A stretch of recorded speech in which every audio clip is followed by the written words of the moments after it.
Good morning, everybody, and welcome to Bamboo's 2020. On behalf of the organizing team, I welcome you to the third panel discussion. My name is Aarti Mane, and I am community anchor at Citizen Matters, which is an urban civic platform. I also, incidentally, happen to be a founder trustee of Puttanahalli Neighborhood Lake Improvement Trust. And I am also a former president of my apartment complex in Bangalore. So I've been quite clued into apartment management and things. Uh, the topic for today is resource efficiency and positive environmental impact. How can apartment communities lead the way? Now, let's look at Bangalore over the last, say, 30 years. From about 55 lakhs of population in 2000, Bangalore is now about 1.23 crores. To put it in perspective, the street on which I grew up in Richmond Town, we had 10 houses with about 40 people living in them. Today, there are about 150 people on the street. Of course, the boundaries of Bangalore have also changed with the erstwhile municipalities, the CMC areas like Yelahanka, Bomanahalli, Mahadevapura, getting merged with the BBMP.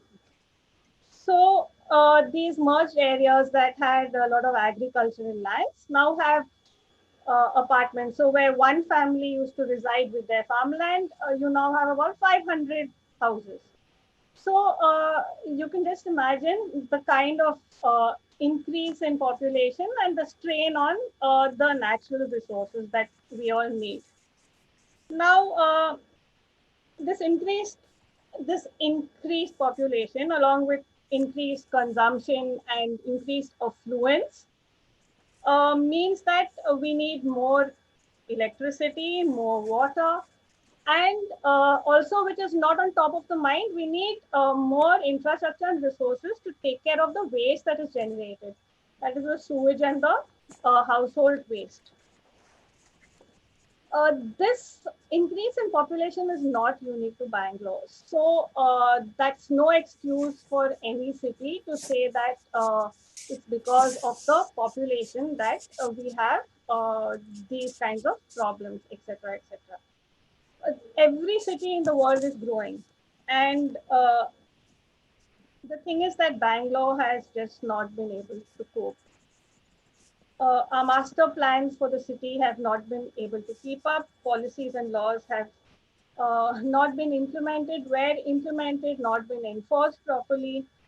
So we are at a stage when looking back, we used to have a few hundred lakes which used to supply water to the city. Now we have the lakes frothing. There is Kaveri water, but I've been reading that apparently about 70% of apartments in Bangalore do not get Kaveri water and they rely on other sources. The municipal solid waste management rules that were put in place in the year 2000, we're now 20 years after that, and we're still grappling with the city's waste. Believe it or not, Bangalore was the first city in Asia to get electrified in 1905. Still in the heart of the city, we have power cuts. And in Richmond Town, where our house still is, we get water only every alternate day. Now, in a city like Mumbai, where I currently live, if there is a power disruption, it's headlines in the newspaper the next day. We have 24/7 water running in the tap, and we can drink straight from the tap. So the very fact that we are having this discussion means that there's something terribly wrong. And to discuss these institutional gaps and what, as apartment dwellers, we can do to help in bridging them, we have a very eminent panel with us today. Mr. Randeep, is the Special Commissioner of Solid Waste Management of BBMP. Welcome, Randeep, to the discussion today. We're very happy that you've been able to join us on a Sunday. Thank you. Mr. Srinivasalu, IFS, is Member Secretary of the Karnataka State Pollution Control Board. Good morning, Mr. Srinivasalu, and welcome to this discussion. Mr. S. Vishwanath, Zen Rain Man, as we call him. He's been involved with water and different matters related to water and sanitation over the last 30 odd years. Mr. Chandrasekhar Hariharan is the co-founder and chairman of BCIL Z Homes. Welcome, Hari. We hope that all of us together will, at the end of this, identify the different issues that are plaguing Bangalore, and we'll have a few suggestions that apartment owners can implement to help in alleviating the problem for the city as a whole. To start with, Randeep, garbage should be a relatively easy issue to handle, right? See, apartments in general are mandated to handle their own waste. Segregation is mandatory. We know how many houses there are, how many waste, how much of waste is generated by each house. This is not changing a lot on a regular basis. During any event or during the festive season, you might have a little more, but in general, the waste is constant. So we know how much staff is needed. We know the infrastructure to ensure where this should go. The infrastructure required for the recyclers, space required for composting or biomethanization. So my question to you is, why is the waste in Bangalore still a problem? And is anything going wrong in waste management in apartments?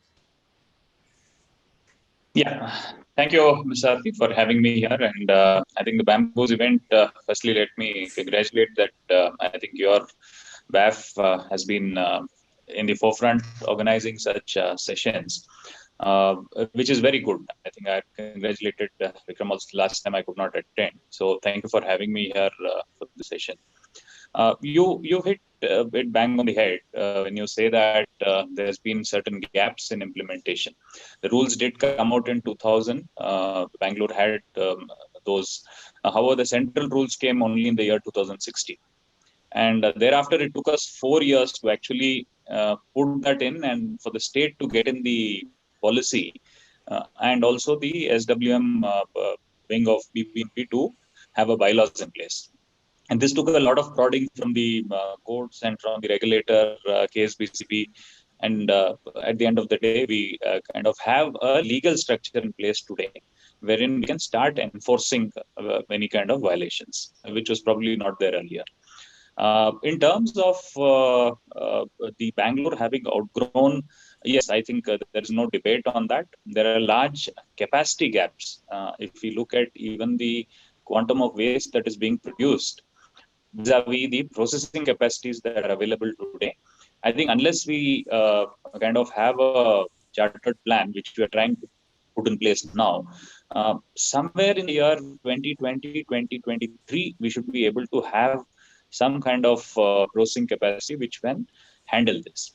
Now, you're very right to say that can we have apartments, can we have buildings more and more and expect BBMP to process this waste, say 50 kilometers away, 60 kilometers away? I don't think that is the right attitude. The rules make it very clear on in situ processing of waste, though it is not, I mean, it stops short of making it mandatory. But the words used are fairly strong, and I don't think the courts and the regulator will be too kind on us if we do not go and enforce it on the apartments. And the bigger generators, like say the malls, you have the multiplexes, and you have IT parks and all of that. The mindset should change towards some kind of an in situ processing and have some linkages in terms of the waste which cannot be handled in situ.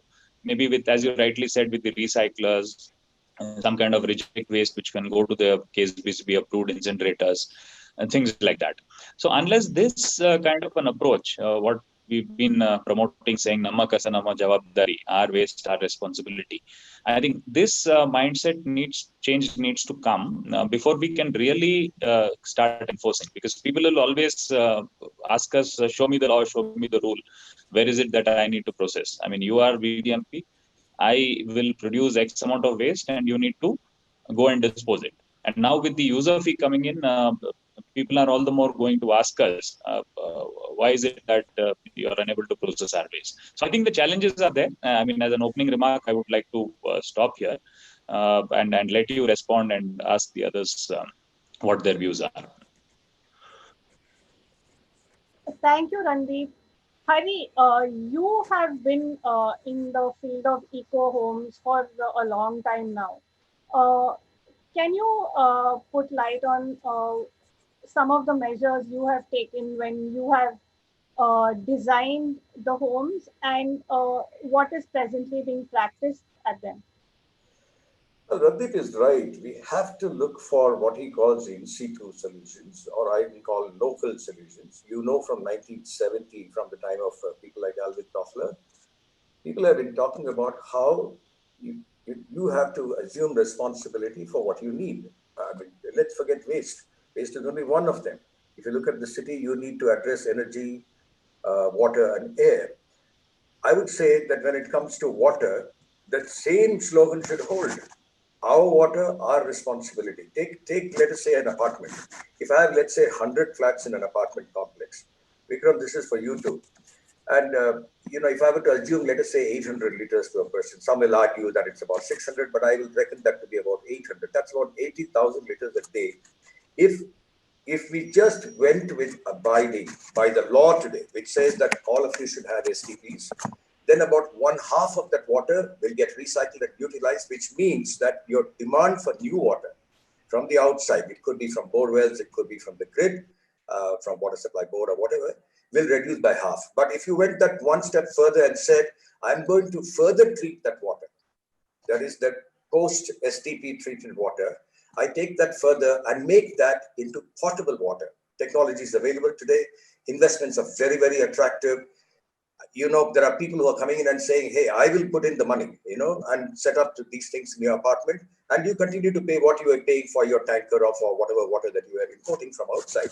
So what happens then is this central idea of local solutions takes off. Karnataka, between 2016 and 2022, for 6 years, set a target on energy, that is rooftop energy, of 1,200 megawatts. They have not even touched 40 megawatts so far. WRI's figures will suggest also these endorsements. So I'm saying that if every apartment went with only 20% of it, you know what that will do to the load demand in the city today, which is lying at about 2.2 billion units. If you set up in your apartment, let's forget an apartment, let's take one house, and let's say I took only 2 kilowatts to a home of what you can have as energy that you can generate. What happens then is you have produced about 3,000 units in 1 year with just those 2 kilowatt peak panels that you will have. Now, in a house, typically you and I don't consume any more than about 400, could be 500 units in a month. That's 6,000 units.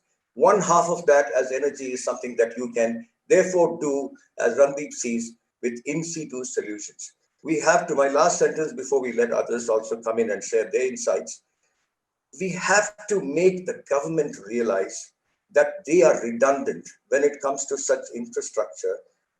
One half the way we go, what happens then is our claim to ask for other things as the infrastructure the city has to go becomes a lot more legitimate. You know the old saying, ask not what they can do for you, you tell us what you can do first. So I'm saying in a powerful forum like the BAF, with the kind of reach that it has today, has to see that it simply implements the legislation that has already been put into motion and place in the last so many years, from rainwater harvest to solar thermal to solar rooftops to STPs and such. All the laws exist in this state and in this city.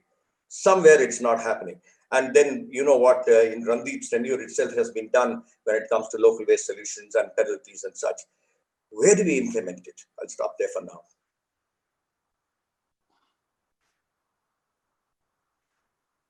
Yeah, you have to unmute yourself, Aarti. Yeah, thank you, Hari. Zen Rain Man, waste and water are closely connected. Actually, if the waste problem is addressed, then we'll find that a lot of the problems of Bangalore will just vanish, including things like traffic problems, water contamination, health, sanitation. Can you tell us what you've seen over the last so many years on water in particular, and also water versus waste? Yeah, so I'll just take off from where Mr. Randeep and Hariharan stopped and discuss it more in the context of apartments and resource efficiency, which is the sort of title of our panel, right, Aarti? We're talking about apartments and resource efficiency there. And in that context, we are dealing with water. Now, apartments themselves as a concept in urban planning has come from the fact that they think that apartments do a good job with land use optimization, that they don't take away agricultural land and environmental land. And by going vertical, we are saving on this agricultural and ecological land footprint of the city. The second reason why apartments have been designed conceptually with urban planning in mind is that it provides enough density of population so that the transportation costs become less. Conceptually, we'll get those two ideas clear in our head as to why we have apartments and the whole notion of apartments gaining ground with urban planning, right? Now, here comes the problem. The whole design of cities and of the apartments is based on land and on transport. The problem the city now faces is water and solid waste, right? In addition to the land question and the transport question. So now, in a city like Bangalore, if every individual has access to 40 square meters, 40 square meters of land area, whether it be roof area or land area, she can generate enough water for herself through rainwater harvesting. Bangalore gets roughly 1,000 millimeters of rain. So in a year, you would be able to get roughly 40,000 liters of water, which is about 100 liters per person per day, right? 100 liters per person per day, which is reasonable in that 40 square meter. In that 40 square meter, you could generate enough energy, as Hari was talking, solar energy, to be able to satisfy your energy needs from that 40 square meter. More importantly, in that 40 square meter, the biodegradable waste that we generate as individuals could be absorbed. The problem with the city now is that the generation and the assimilation of the waste have been distanced tremendously. Even when it comes to composting, even if you compost, let's say 100% of the biodegradable that comes, where does that compost go? It has to have energy miles to be taken to farms and agriculture. So somewhere we'll have to reimagine our design of apartments to be able to absorb the waste that we generate. And that's the same issue with wastewater. It's easy to set up a wastewater treatment plant. It's mandatory and it can be technically set up. It's not easy. But how do you absorb all the wastewater through recycling? If you only do it fit for flushing toilets and for gardening, you still have a surplus of wastewater. You don't know what to do with it. But if you had that 40 square meter rule, then all the treated wastewater could be absorbed in that land, right? Finally, in that land, you could actually grow crops, put it as productive landscaping so that you could minimize your vegetable and food footprint, right? So we'll have to think holistically of how we design our cities, how we use our master plans, and how we conceptualize our apartments.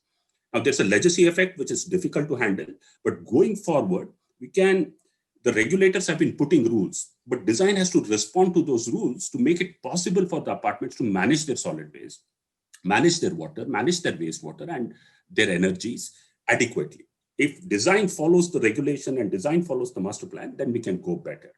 The last point that I want to make is somewhere there's an issue of suboptimization. We'll have to address that, right? Now, for water, because Bangalore gets its water from 100 kilometers away and 300 meters below the city, the embodied energy of the water is roughly 2 units per kiloliter, per 1,000 liters. It takes 2 units of energy to get the water to the city, right? In addition, it takes about 1.8 units of energy to treat that wastewater, that 1,000 kiloliters. That's 3.8 units of energy, right? Now, if we do it through rainwater harvesting and using the aquifers and decentralized wastewater recycling, we lower it by a factor of 10 to 20. Water from a well, let's say an aquifer is recharged and a well gives you water, it only consumes 0.1 units of energy vis-a-vis the 2 units that is needed by the BWSSB. So again, we'll have to conceptualize things more holistically. What I see is that Bangalore does a fabulous job of picking solid waste and working on it very assiduously. It picks on rainwater harvesting and does a very good job of doing it. Solar energy, the same. It's time that as apartments, we start to think all of it together, and then we can start to make a difference.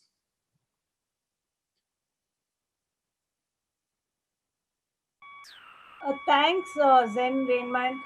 A question back to you. In an apartment though, when you look at the vertical, the area that you have is quite disproportionate to the number of people living there, right? So how can rainwater harvesting and solar energy be made effective in these places? It cannot. Arti, it cannot. That's a fundamental flaw in terms of design and policy, right? So if we want to optimize it, then we'll have to think of it together. We cannot impose rainwater harvesting and expect to make it a difference. In the best of apartments that I've seen, all the rainwater harvesting you do can get you water for 50 to 60 days. If you have a very tall structure, right? More than ground plus 3 you go, then it becomes impossible because your roof area or the area per person, as I pointed out, has to be 40 square meter for it to make a difference. If it's anywhere less than that, then it's very suboptimal. You don't think supply side. I mean, I know Srinivasulu has to also chip in with his views. I'll come back on this, on what Vish said just now. That's only one part of it. There are other parts to it. Let's listen to him first before we take the next stand. Mr. Srinivasulu, you are, I think, in one of the most powerful positions among all of us. Because you have the power to control the different kinds of pollution happening with regard to apartments and Bangalore city in general. Now, many years ago, we had the lakes that used to give us potable water, and then we moved to Kaveri. We are at Kaveri 4. But still the water requirements are inadequate. So there is talk of looking back at the lakes and seeing how it can be made potable.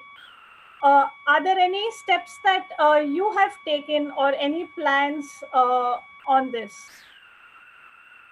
Yeah. Good morning, Vikram. Good morning, Arti, for such a wonderful brainstorming session on this, weekend Sunday, so that we can sit together and then brainstorm on some real issue that Bangalore faces. In fact, I had planned my comment on a different line, but then when you mentioned KSPCB is all powerful to do kind of a thing, then I had to immediately shift my thought process.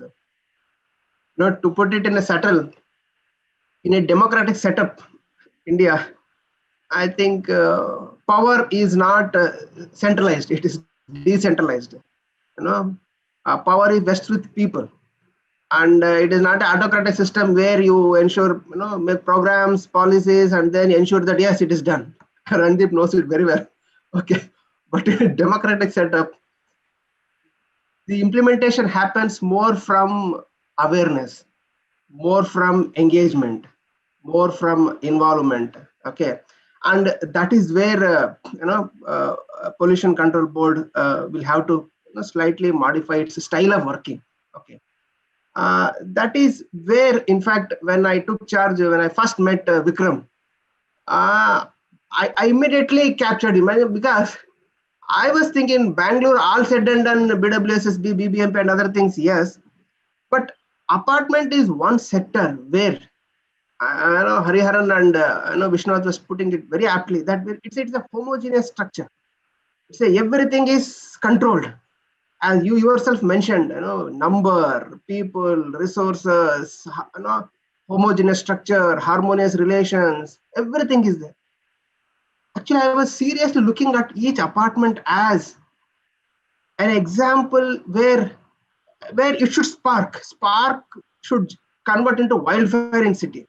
Because this is one place where any kind of these experiments which we think of can be implemented, can be executed, can be even experimented to find some solutions, and that solution should become a model for others to follow.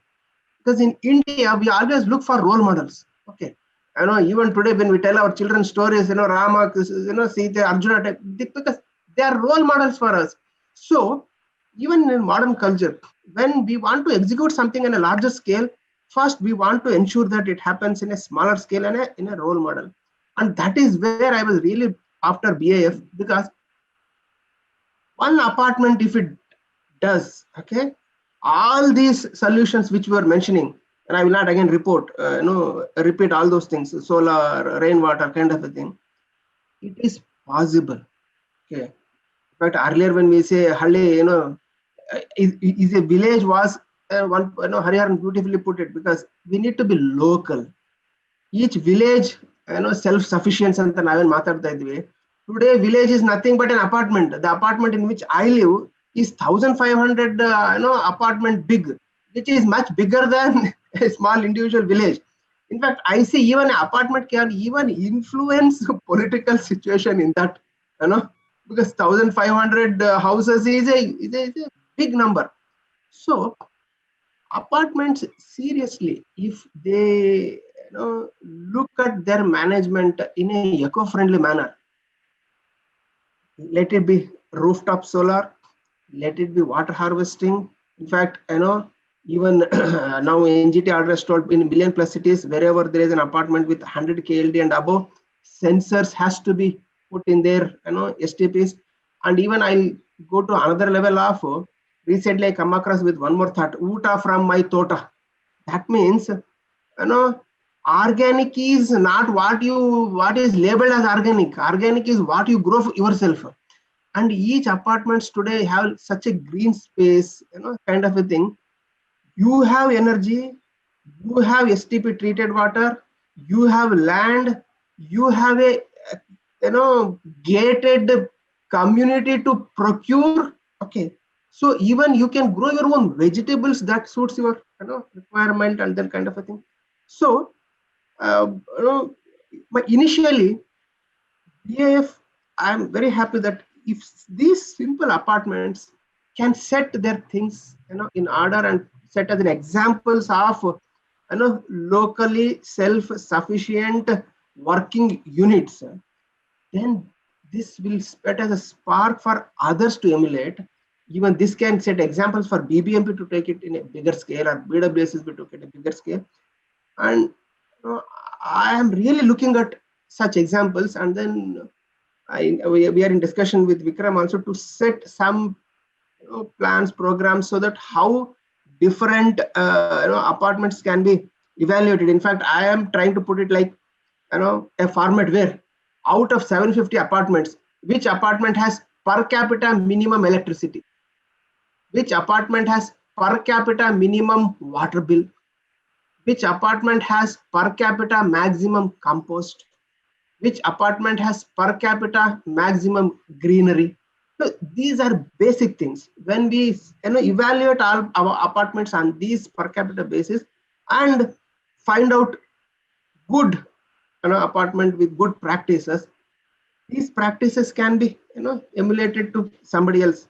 Okay. And then we can build up a competitive atmosphere for people to perform better. Okay, to live better, to live eco-friendly. I think in this different let me be these initial remarks.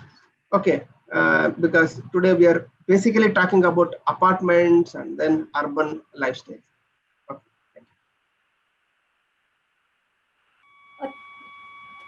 Thank you, Mr. Srinivasulu. Now we are at a stage when these apartments are already there. They've been functioning for several years. So any changes have to be retrofitted. Hariharan, what entails retrofitting eco-friendly practices into apartments that already exist? Well, look at what you have today as 4 legislations that only Bangalore has got. By the way, I mean, you can scan the country. at the metros and the agglomerations, and you will not find a city which has a combination of four things: a law for rainwater harvest, a law for solar rooftops, a law for solar heating or solar panels for thermal, that is, and then of course for STPs. Now look at the apartments. If let's talk residential, I know that there is a larger subject, and people like Srinivasulu are wrestling with that. On the commercial and the industrial, effluent treatment, for instance, in Peenya and other industrial clusters, so there is a big challenge. We will not talk about it today, given this forum and the context. I'm saying if it's a retrofit, I have an existing building. Trust me, on this, 2 points. One, Mr. Srinivasulu was saying, hey, are there any inspiring models? Between Vish and I, we can list at least 10 such apartments which are working at a net zero level on energy, water, and on waste management. I said net zero and not even 50%, all right? And these are all apartments in the city. Some of them, we have co-created. Many people have worked on it and so on. The other is this: when it comes to, let's say, as I took that same example, I'm just now, for example, doing a 1,000 flats, whatever kind of an apartment complex, completely residential, no mixed land use and such things. We have 600,000 liters of water that has been imported so far from tankers, 100% from tankers. This is on Hennu Road, so they don't have any grid supply. Now, they came to us sometime in October or so, and I gave them only one simple thing. I said, you are spending today at about 150 rupees per 1,000 liters on your tanker. I said, you are spending X amount of money, and that amount was coming to about 3.5 crores as the RW was paying in 1 year. I made a certain basic structure where the cost that they had to incur was about 3 crores. I mean, I could go into details, but I'm not going to go into it now. At 3 crores, and I said, you'll get this money back in about 2 years, 24 months, which means a return of about 50% on the investment if I don't factor for interest cost and such. So, retrofit is only on these 4 things: on rainwater harvest, which is easy to do in any existing apartment. Let's say you've got a very, very small apartment of only, say, 30 flats, built on, let's say, 10,000 square feet or even less. And therefore, given the fact that your rooftop or your terrace is very small, you can't have too much as RWH. But go by that same principle of 40 square meters or 400 square feet that Vish talked about. And I can tell you, without going into details, that it's possible for you to attack both those things. Water at one level of getting, on the supply side, some rainwater harvest. Crack your STP, get your 50 to 60% of water back into cycle without having to get fresh water demand. The next you do is that you put in what Singapore called new water. China has implemented this in 65% of urban China. I think the number is at about 120 cities or some such thing, of anywhere from 200 to 400 square kilometers. I'm saying do that in your city and ensure that every apartment beyond STP decides that it does not discharge the water. You know the new legislation in the last 3-4 months, I think from January or so, pre-COVID. Mr. Srinivasulu knows because the legislation came from PCB, which says your treated STP water cannot be discharged outside of your apartment campus. How do we implement these 4 things? You do this, you've got to that magic word of decentralize.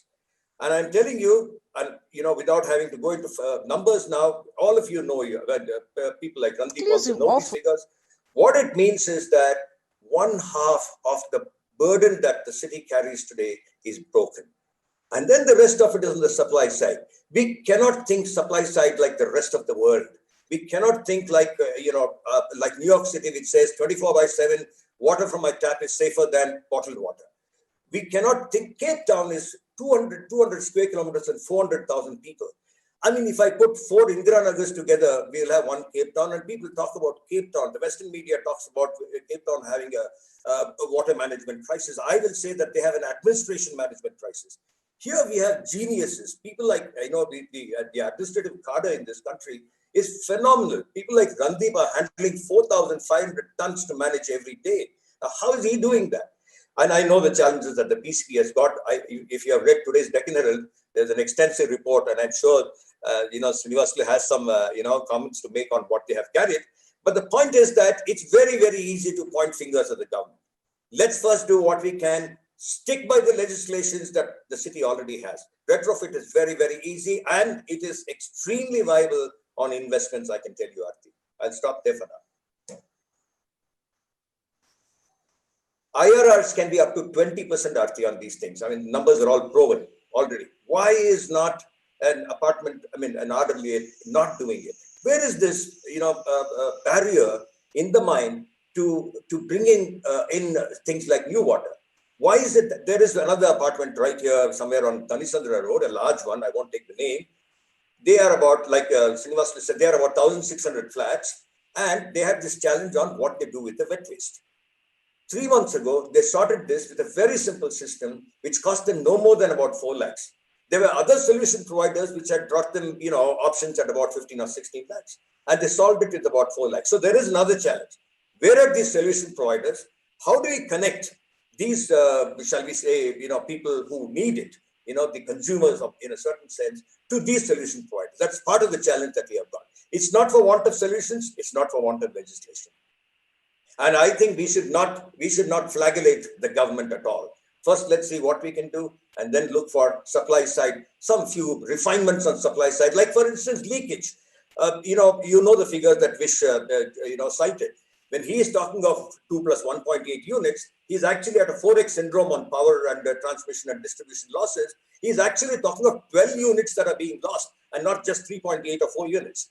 So I'm saying that first, let's get to doing local solutions, and then see how we'll go to the next one. And players like BAF have got a very, very significant role there.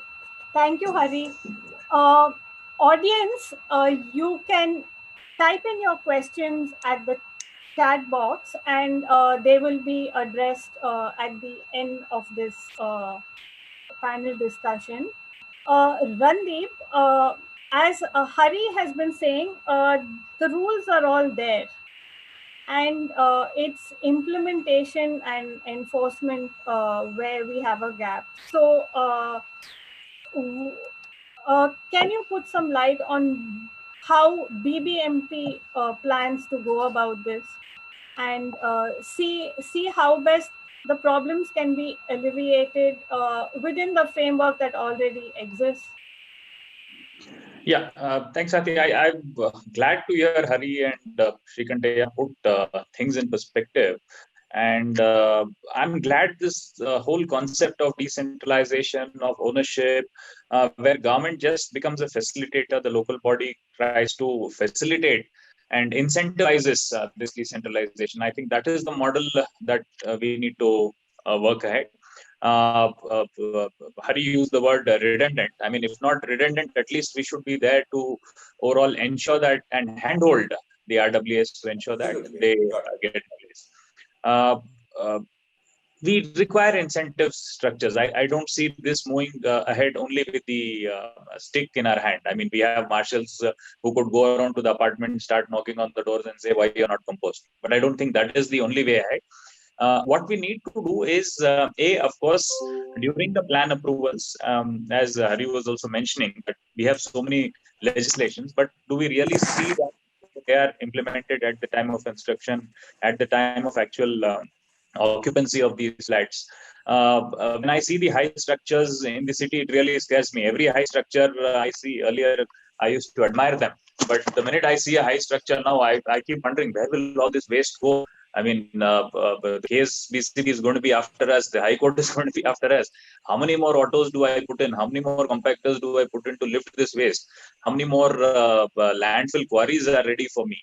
Because segregations levels are not going beyond 30%. So these are challenges, I think, which as MS KSBCB sir put it, have to be found solutions at the local level. I think some policy level changes in ours, like user fee exemptions, some buyback of compost policy. I think these will enthuse apartments to go in for this. MS sir also mentioned about some kind of a ranking for the apartments in terms of achievement of certain parameters. I think this will also, because we recently started ranking the wards in terms of how much of wet waste starts coming in. I'm sure you must have seen those ward rankings and all of that. Now that is set in a bit of a competition among the ward residents, saying that I will segregate more, I will send more segregated waste. I think if some system can be put in place which incentivizes, enthuses RWAs, the apartment federations to compete among themselves, saying that, hey, look, I don't depend on BBMP, do you? Or to what extent do you depend on BBMP? I think if this kind of a positive vibe can be created. And then you stand back and question the government and BBMP saying, look, we are wanting to do this. How best can you help us? Or we have achieved this much. Why don't you incentivize us ahead of the others? I think that is the model that we need to work towards. And it is slowly happening. I'm seeing pockets of excellence. I'm seeing, I mean, I visit a Kalika Kendra, I feel so happy. I visit a HSR layout. I visit a Kalyan Nagar, where the local residents themselves have taken it upon themselves to collect waste, to segregate it at a local level. So there are pockets of excellence. Our whole effort should be to ensure that we converge these efforts. There is a statutory backing to it and try and incentivize them. I think the earlier we start acting on the ground on this, the better. Thank you. Thank you, Randeep. Zen Rainman, what are the small measures that apartments can take to reduce their water dependence on BWSSB? Small things that they can implement at apartment level. One of the easiest things to do, and what is now mandated by law, but that is going forward, is to get a meter to every flat, a meter or 2 or 3. Unless you measure consumption at a flat level, there will be no sense of how much people are consuming per day. And we've seen enough examples in the city. The moment metering itself is introduced without tariff, that consumption drops by 50%, right? So that's one thing, metering. Pricing is something that is very crucial. We'll have to figure a way out of sending price signals to every flat based on the volumetric consumption that's occurring there. The third thing that they need to do is to look at water efficient devices, taps, showers, and flushes. Unfortunately, in the market, it's still not mandatory. Like in electricity, it is mandatory. We need to get water efficient devices. Simple things like aerators and taps, low use flushes make a huge difference. And wastewater treatment and recycling is obviously one of the good ways to reduce demand, as is rainwater harvesting to supplement or to augment supply. With all that, there's also should be some focus on the kind of detergents and soaps we use in our flats, right? If we can shift to eco-friendly ones, which you don't use phosphate, which are more eco-friendly, makes a huge difference on the STP and makes a huge difference on the environment.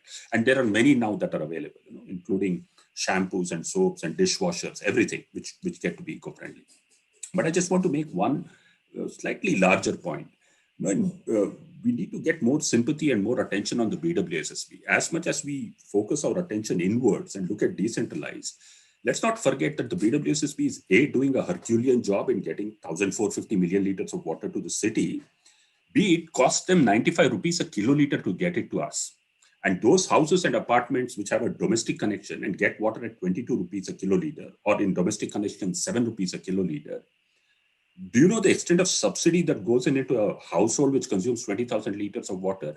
It's 1,600 rupees a month. For a house which takes a domestic connection of from the BWSSB and consumes 20,000 liters, it's 1,600 rupees of subsidy a month. Now, we'll have to ask ourselves as responsible citizens, both in the apartments. The apartment is slightly lesser because they pay 22 rupees a kiloliter on the BWSSB connection, right? We'll have to ask ourselves, how are we responsible if we allow the institution which provides water to be financially unstable, right? So we'll have to ask the bigger questions and fix the problem at the BWSSB level also, as much as we do it within our apartments. Right. So you're actually suggesting re-looking at the pricing of the water, which might help in reducing consumption. Absolutely, because we're ready to pay 95 to 100 rupees a kiloliter for tanker water of dubious quality. If we are willing to pay even half of that to the BWSSB and make sure that the BWSSB has enough finances to increase or to extend the infrastructure and get to every apartment in the city, then it makes a huge difference to the city in terms of both quality of water and the security and reliability. Yeah. And by the way, there's enough water in the Kaveri for the city of Bangalore, because Bangalore is only acting as a pass-through for the water. We take only about 6.6% of Karnataka's share of the Kaveri waters. We will take only 11% of it, of which 80% we are giving to Kolar and Chikbalapur as treated wastewater. We're also taking care of the hinterland, right?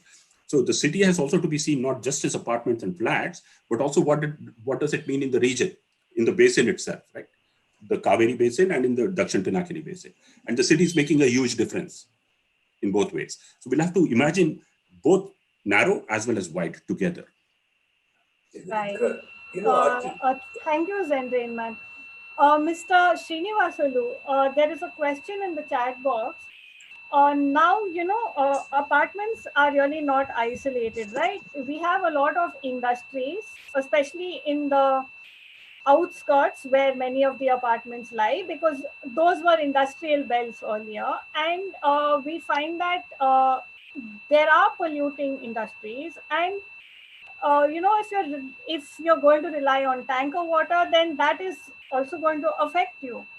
So what is Karnataka State Pollution Control Board doing to ensure that these kind of effluents are controlled, they're treated before discharge and things like that, so that their impact does not spread to everybody else? Yeah. I knew it is coming, because though we were talking of BIF apartments, suddenly it will shift it to industries. Okay, fine. But then, like redundant thing, we were talking like that. When industries were already there, okay, and at that time, all those satisfaction of buffer area, away from city, pollution, everything is there. But then, with the expanding of the city, more and more residential units are coming near the industrial areas. Okay, and now the questions are more, the challenges are more, and other things. But then, having said that, see, industrial effluent treatment, like we were discussing, is technically, yes, it's possible. Now, just yesterday, all these days, to a large extent, pollution boards were not in a vigilant mode, they were in a monitoring mode.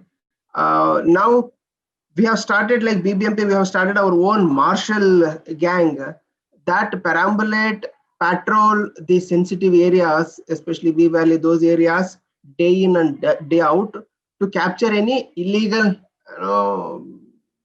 transportation and dumping of these waste. Number one. Number two, in fact, I would be happy to say it here, because of course industries, it's a different ball game. But even then, because they have asked, we have around 10 CETPs, common effluent treatment plants. Now I have installed flow meters in all 10 CETPs, so that online board will get information every day how much effluent is coming from where, so that otherwise their manual books and other things was very difficult to monitor, regulate. But it is now we have made it online. Third thing is, even otherwise earlier these common effluent treatment plants were giving us some reports once in a quarter. It's a huge data people are not monitoring. Now I have made it as online monitoring, wherein e-reporting, like a Google page, simple Google page, is nothing great. That every day, whatever effluent that comes to that common effluent treatment plant, when they enter in the data, in that e-reporting itself, it comes to me. And then we have created artificial intelligence where, as long as these reporting numbers are within the prescribed limits, I need not worry. But the moment if it crosses beyond that benchmark that has been set to them, it will highlight red, so that board will be easy to point out the wrongdoers and then catch them. So application of technology, okay, to monitor these things, we are at it. But now again, coming back to here, very soon we are going to strengthen, because there are around 75 vehicles which in and carry the different kinds of effluents, hazardous waste, biomedical waste that we have identified. Now we are going to install GPS to all those 75 vehicles, and board Suomoto install, monitor, and then we have created a command and control center. I think that may be there in the today's Deccan, this one also. Maybe I don't know about others, but then we have for the first time a board Suomoto, like has installed command and control center, like police department, so that the movement of these vehicles we are going to monitor, the e-reporting of all those CETPs we monitor, the effluent that a common effluent plant receives, inflow meter and outflow meters, we are able to monitor. So in sum and substance, with 300 working staff of board, it is humanly impossible to monitor 1 lakh industries that operate 24/7. Unless otherwise we get into modern tools of putting application of technology, and that is where two-pronged approach, one for industries, application of more and more technologies to monitor them so that we catch them doing wrong and then put them right. And as far as public is concerned, I am more depending on putting them awareness.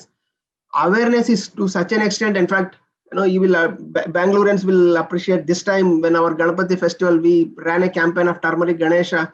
In 20 days, we reached more than 1 crore people, and Ganapati festival 2020 is the best in the history of Bangalore, where that minimum water pollution happened this year. Even second is Deepavali. In fact, we ran a 15 days radio digital campaign, and this Deepavali Bangalore is the best.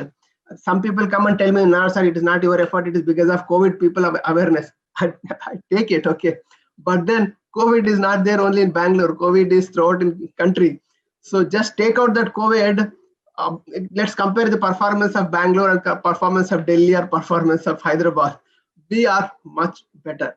So I strongly feel, and then I strongly believe, and all said and done, Bangaloreans are very, very sensitive, and then if we put them in a real information, real data, and then show them a path, they will immediately implement it and then definitely follow. Okay, that is where board we have taken a mantle of. Nan ಹೇಳ್ತಾ ಇದೀನಿ ಅಂದ್ರೆ the pollution issues should become public issues. Public should engage in everything. These issues, when they go into public, then public debate, discussions, even they should blame us if we are doing wrong. That's okay. And the information data should reach them handy. In fact, very soon we are coming out of the mobile app where wherever you are, you can monitor air quality data through your phone. Wherever you are, you can get your nearby lake water data in your phone. So the board is flooded with pollution parameter indexes. In fact, today all these pollution parameter indexes, I am putting it before media, to all radio, TV, everybody, so that gone are the days when they were telling weather report with Male Bharutte, today it will come rain, sun kind of thing. That is gone. Today, in fact, they should tell today Jayanagar air is this much, Basangudi air is this much. So pollution parameter indices information should reach people real time and daily, so that people become aware of this being a real issue. Today in 21st century, last year of the 2020, pollution is, if we think of any issue that really disturb society today, in fact, it has to be pollution should be number one. Okay, maybe 100 years back, if you ask society what is your problem number one, that everybody used to tell freedom. But in 1920 it was freedom. In 2020, if you ask everybody, they should tell it is pollution. But then that is not happening. In fact, that is where, in fact, board wants to put it in public domain, that everyone should understand pollution issue should be the number one issue of society in general, so that solutions definitely will come when identify that this is problem. If you don't understand or take it as a problem, solutions will never come. So board first point is telling everybody that there is some problem, so that solution.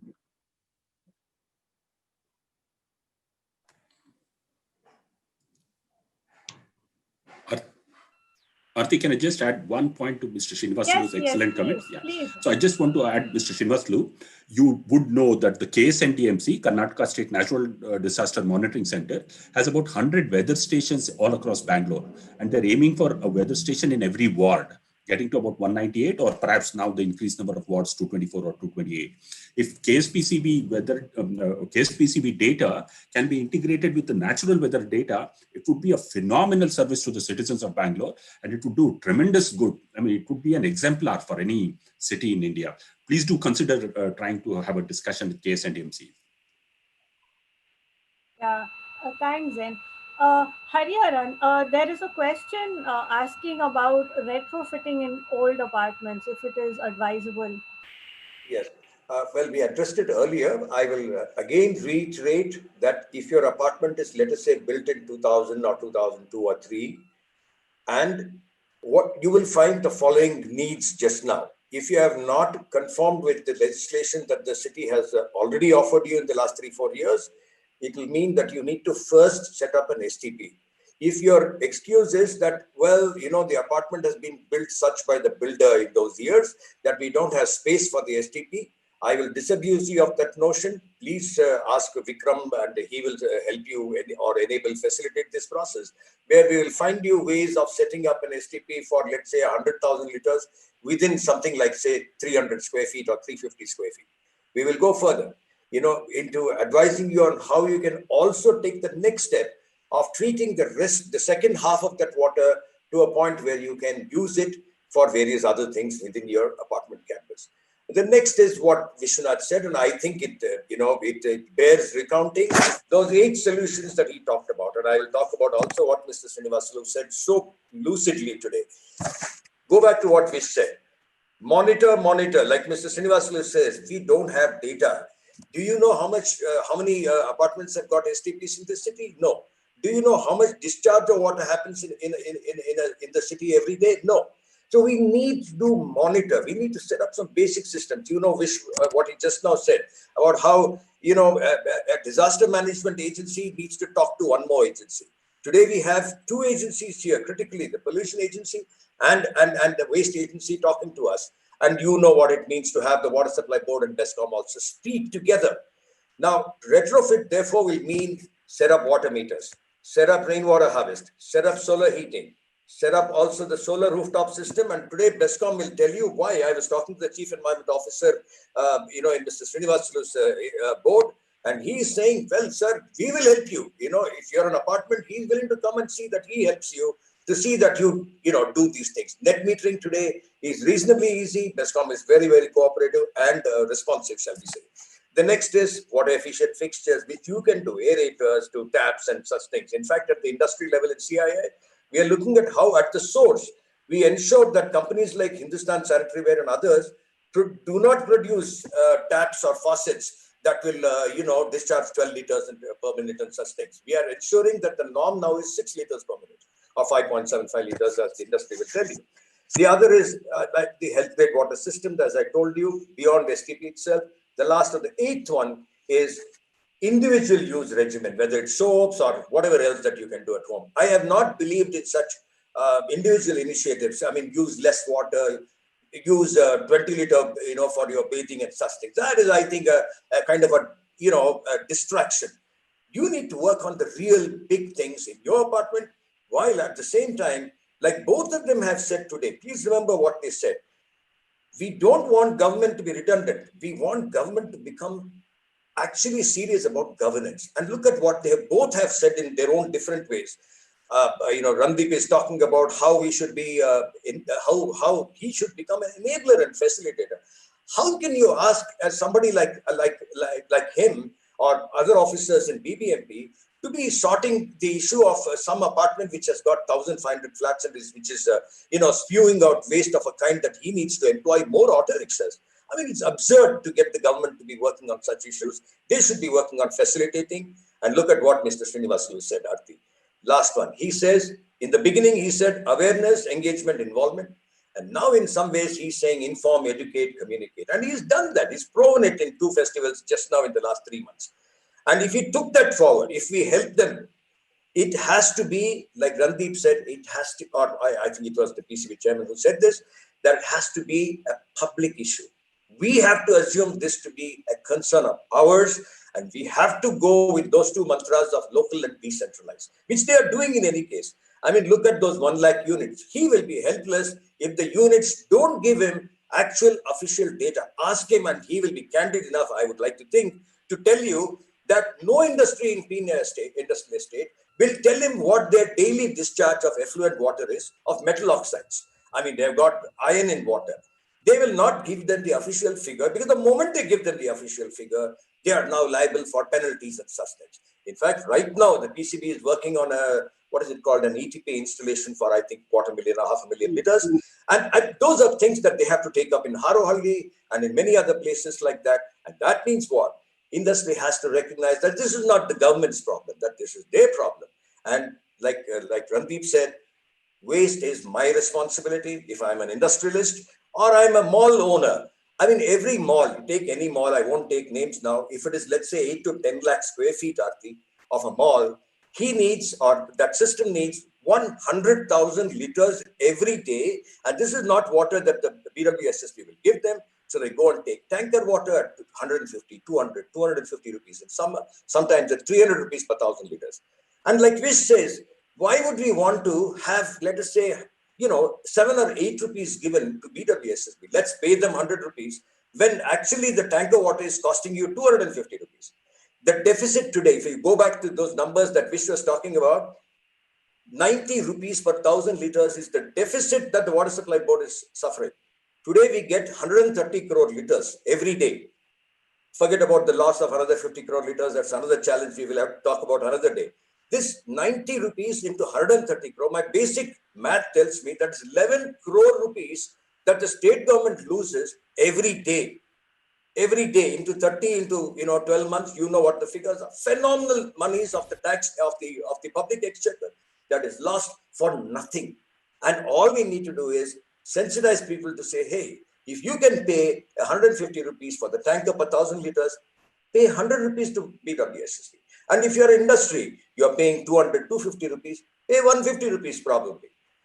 This is, we all know here, and there is not a politician in this team, we know that the elephant in the room sometimes is that politician, what can bureaucrats do? After a certain point, all their commitment and dedication is nullified if they are not able to get, that political will to also come in. I mean, I can go into many things more. You said 5.5 million people, Bangaloreans in 2000. We were 2 million and 200 square kilometers in 1980. There was a Singapore delegation which came to Bangalore in 1976 and said, this is a model city for us to, project for 2010. They became 5 million in 2010. We became 12 million by 2010, whatever, and then where we have got. So my point is that somewhere we have never thought of governance. And here are two officers seriously talking about governance. But this cannot happen if people as bulk consumers do not act. Retrofit's clearly possible. Sorry, Vish, go on. Yeah, no, I just want to add, Aarti, that for retrofitting also, we need a panel of trained consultants to be recognized and easily available to the old apartments for retrofitting, who will come take a look at the flat and say what all can be done. Yes. Because it takes a structural intervention for rooftop solar to come in, right? For rainwater harvesting, it needs foundational investigation at some points of time. And even for wastewater treatment plants, you need a bit of professional inputs. I think KSPCB can create a panel of these trained manpower and put it up on the website so people can easily... Vish is right. Thank you for reminding me. There is a process of a simple water audit and an energy audit. Doesn't cost any more than 40, 50,000 rupees, depending upon the number of flats and the size of the space, for securing such an audit. If I'm 100 flats and if I'm asked to pay 50,000 rupees, it means per home I'm paying 500 rupees for the audit. It's a comprehensive audit which will give you an energy load analysis. It will give you the peak load demands for energy. It will also tell you what you're spending on, on high induction and low induction appliances in your apartment. It will also tell you of water, potential for rainwater harvest, your bore well, and your depth of water, what you can do to revive them and rejuvenate them, all that. Water and energy audit, like Vish says, is a fundamental thing to be carried out, because without data, you can't diagnose. And if you can't diagnose, you don't have a decision. I call it the DAD or DAD process. And exactly what the PCB chairman is saying. Let's have monitoring systems, but from within the user sector and not from the government. Let's not ask the government to do it. I'm today, being an apologist for the government, but, the government thinks supply side because they're helpless. We must think demand side, offer solutions on the demand side, and then go back to them and say, hey, I have done all this. Now you tell me what you can do. And that is when our claims will become legitimate. Because that's the next question which Valli Srinivasan is asking. How do we validate technologies as being appropriate, right? If a composting technology is sold to an apartment and then underperforms, who will be held accountable and how do we manage those situations? Will be the difficult questions that will come in the future. We need to be ready for it. And we've seen the examples of wastewater treatment plants not functioning, not delivering the standards of treatment that was expected to be delivered. So who is to be held accountable for that non-delivery? Is it the installer of the equipment or is it somebody else, right? So that questions we need to figure out and find solutions beforehand. He talked of the future, and there are two committed officers here. To all of you as attendees also, I'm saying this. From 12 million today, we are going clearly by 2035 to 25 million. In Bangalore continues to grow at 2%. There are cities like Pune which are growing at 12% year upon year as compounded average growth rate goes. If you are at 25 million, today you have got only 130 crore liters from one Kaveri, and this water is finite. You cannot get it from any of the rivers. All governments and political regimes have to stop thinking about long distance supply. So where are you going to get the next 130 crore liters if you're going to double your population? That is the future we need to be looking at. And it's like Mullah Nasruddin's story. We keep looking for solutions where there is light, where we have experiences that. We have to stop looking at our previous experience.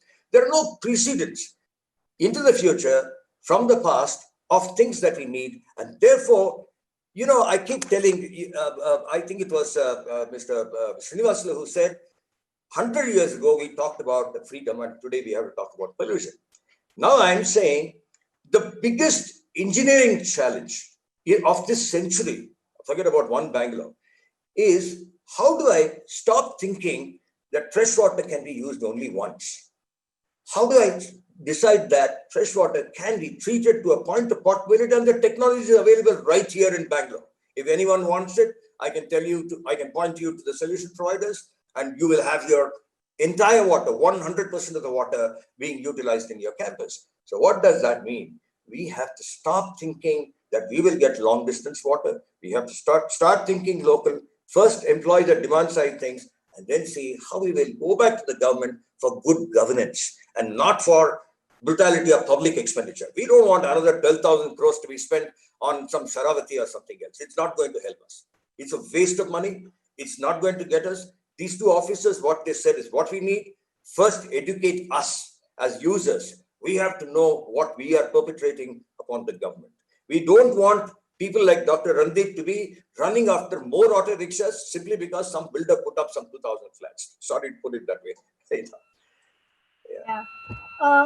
Randeep, Zen Rainman just touched upon it, but in order that the person who asked the question gets a firmer answer, at the time when it was mandated that bulk generators need to take care of their own wet waste, there were these 24-hour composters that were sold, and a lot of the buildings have them. Are there some measures that BBMP and Karnataka State Pollution Control Board are taking, because both these are interconnected, to ensure that solutions adopted are viable solutions and not harmful for the environment? You can go first, Randeep. Yeah, a very important point, Aarti. I think now we are coming to the actual solutions and the vendors, which is a very good thing. I think I should, laud the efforts of the KSBCB here, because when we requested that KSBCB set up a committee to vet these technologies, they gladly agreed, and presently, the committee has certified somewhere close to 30 to 40 such technologies, which can be used safely for in situ composting. And that committee had a lot of experts also, which, as you rightly said, they have weeded out all these 24/7 composting, which we actually know that no composting can happen in 24 hours. It's just burning and incineration which happens. So barring that, there are technologies which are odor-free. There are technologies which can easily be a plug-and-play model, which can be set in with minimal operational costs, minimal negative externalities, as I can put it, which can be put in. And these vendors also have been displayed on our website. I think now BAF should kind of popularize this. And I've seen very good examples of composting purely because one individual in the department took charge. I can mention the name of Padma Patil. In one of her apartments where she resides, she has taken the entire responsibility of composting the waste of almost 1,500 residents there. I mean, this is what that, I mean, if people can get together and look for a solution, it's not far away. And if imagine if about 100 of such apartments can go in situ with local solutions in the next, say, 6 months. The tremendous change that we are going to bring about is going to impact for a long time.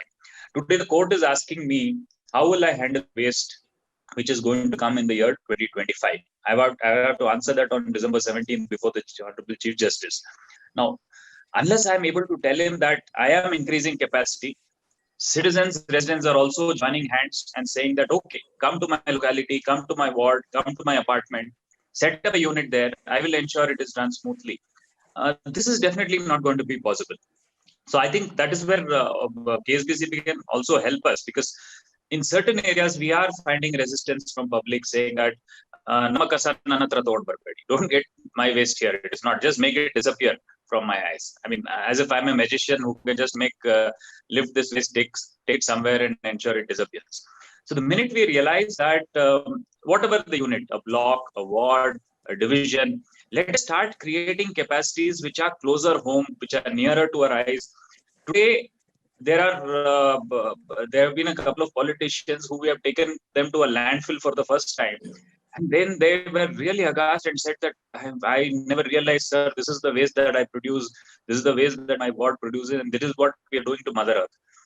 So I think that shock value is important. I think all of us need to be sensitized to say that, I mean, these are not sermons or these are not eulogies that we are talking about. I mean, this is a hard fact that needs to be accepted as soon as possible. I mean, if today the court is asking about waste, tomorrow the court will definitely ask about how are you going to supply water? How are you going to supply electricity?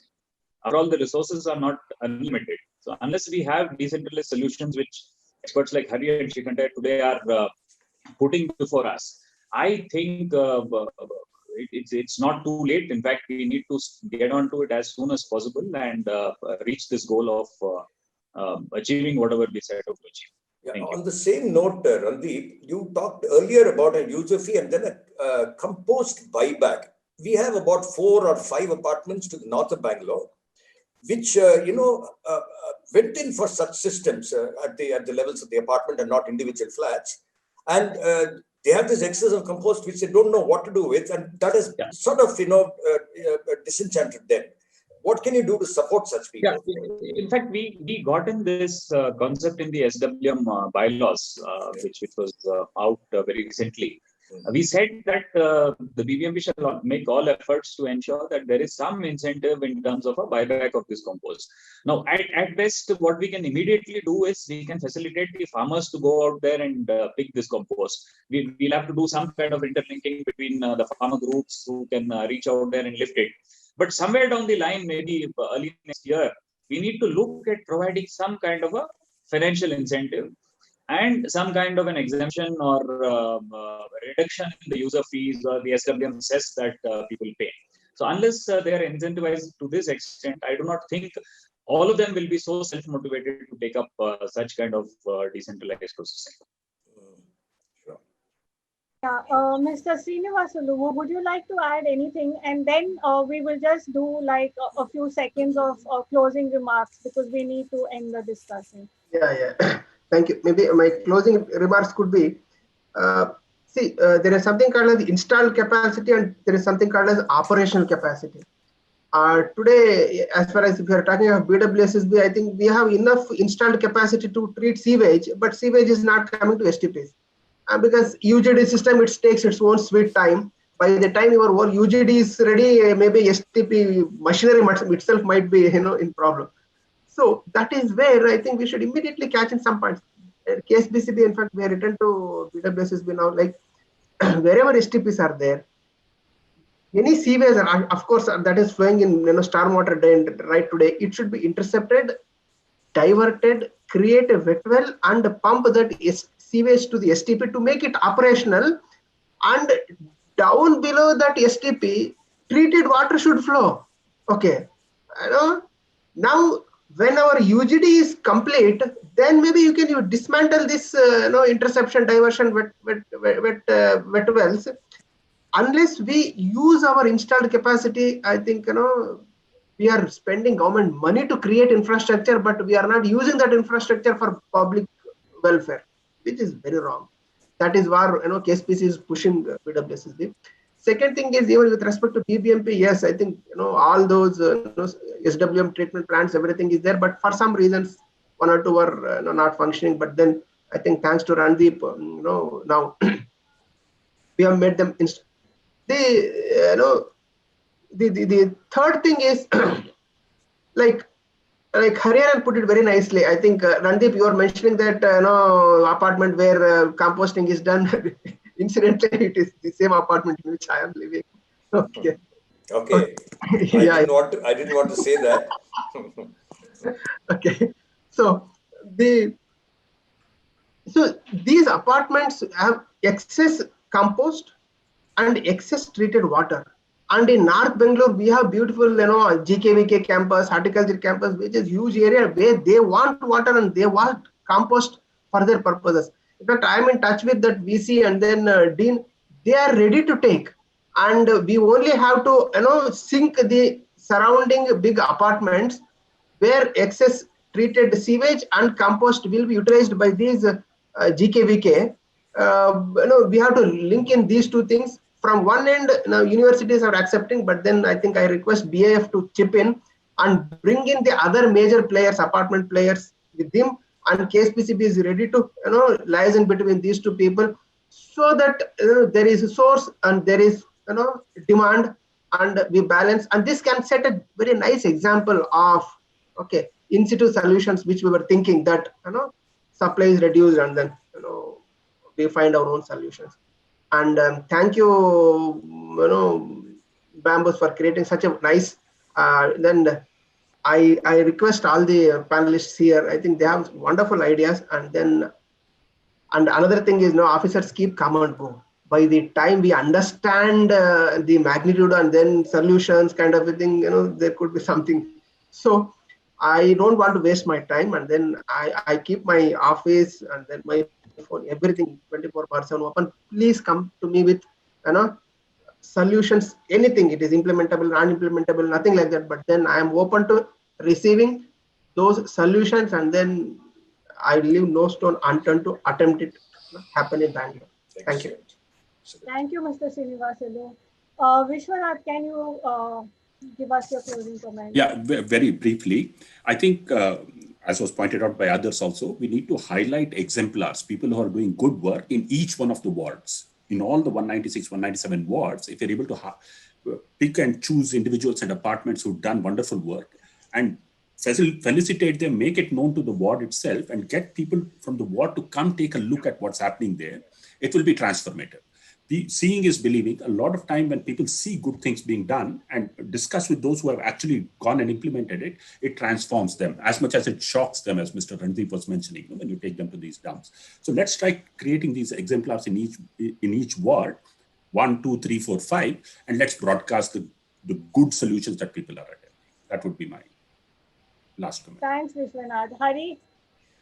Well, only 2 points for all of you who are members of BAF. Vikram Rai, you're doing a great job. Yesterday, I know you ended a very, very tiring day, but a fulfilling day. And today there's a third, fourth workshop also to happen after this. All of you, I'll only urge these 3 things to put before you. 1, conform to the 4 major legislations the city has got with retrofit solutions that are very easily implementable in your apartments. If you're an individual home, let's forget it, because on a pie chart for the city, we don't want, it's not going to impact as much as it will when you are a bulk generator or a bulk user. The second I want to tell you is this: those solutions are very, very highly viable on investments with returns of more than 20%. And if you don't have the money, there are ways today that can be brought to the table. It's called green financing of some sort or the other. You can have boot kind of models where they stay for 5, 6, 7 years if they have put in money and you don't have enough money in your corpus fund in the apartment, and work that solution out in a way that it doesn't hurt you, it doesn't hurt the person who is bringing in the solution, and you have a win-win on that. The third one is what both Srinivasulu said and well, Randeep said it and Vish also said it just now. You need proof of concept if someone brings you an innovative solution. It's not innovative, it's been tested and tried for the last 20 years, but for you, it'll still be a solution where you will say, okay, show me some place where it's already been done. So such inspiring places or models that are already existing are available, and I'm sure officers both in the PCB and BBNP will help us put them up in a rostrum, and so that you can go and visit them yourself if necessary. Like Randeep said, in his website today, he's got all the solution providers put up for waste management. Now, similarly, he can put up a rostrum of such, net zero buildings that are available in the city and take it forward. That's my only set of 3 things that I want to leave before people, Aarti. Randeep, go ahead. You have the last word. Yeah. You want me to respond? Yes. Closing remarks, Randeep. Your last words, famous last words from you. Yeah. Closing remarks, I'm very hopeful. As NSK mentioned, I'm very happy to interact with the residents of Bangalore, because I see that concern in them. I see so much valuable input. I've learned so much over the last 2 years, not because I've read a book or understood solid waste management myself. It's because of the best practices. It's because of learned friends like Bahari, Shikataya, and the Pollution Control Board itself, which throws up a gamut of ideas what could be implemented. Yes, there is a lot between the cup and the lip that gets slipped. That is where we need to tighten up. I don't see BBMP, the SWM cell, as a perfect organization. We still need to put systems in place, ensure that vigilance, incentivize people who are doing well, create islands of excellence which can be replicated, ramped up in the other wards. I think it is possible. In the last 1 or 2 years, what we could have done in SWM is create a lot more awareness, put out a lot more facts and statistics amongst people, and we have seen systems improve over a period of time. And the ward committees which have been set up under the officers now have also taken an active interest in SWM. And BAF, of course, has always been and has put this on a really high pedestal and said that we need to prioritize this. So I will finish off on a very hopeful note, and things would definitely get better and more structured in the coming days. And keep organizing sessions like this so that people like us who are on the administration side can start learning more about these issues. Thank you. Thank you, Randeep. Thank you, Mr. Srinivasulu, Vishwanath, Hari. Thank you for spending your Sunday morning with all of us. And with this, we end this panel discussion. Thank you, audience. Please do continue to tune in to the next panel discussion on Bamboos 2020.